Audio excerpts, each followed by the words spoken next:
In this lecture, we will learn how shaders work in the Panda 3D game engine.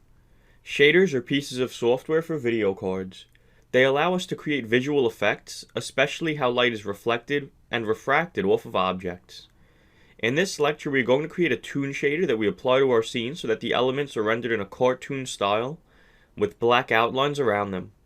Up at the top of the code, we will type from panda3d.core import node path, panda node, and light ramp attrib.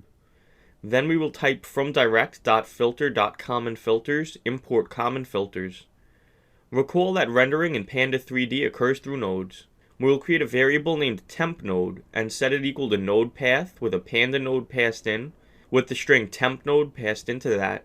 Then we will call temp node.setAttrib, which stands for set attribute. Recall from the video on rendering a few lectures back that rendering occurs through attributes. Inside of this function, we will pass in light ramp attrib.makeSingleThreshold and pass in 0.5 as the first argument and 0.4 as the second argument. After that, we will call tempNode.setShaderAuto. Then we will type self.cam.node and set its initial state to tempNode.getState.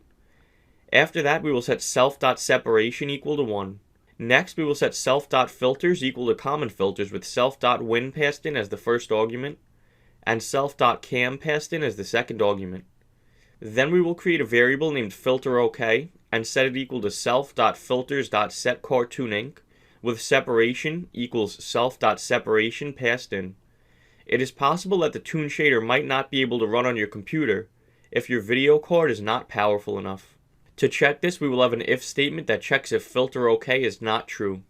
If that is the case, we will call the addTitle function and pass in the string video card not powerful enough to do image post-processing. Finally, we will return. When we run the code, notice that the panda and the other game elements have cartoon black outlines around them, thanks to the toon shader code that we wrote. In the next lecture, we will learn how sound works in the Panda 3D game engine.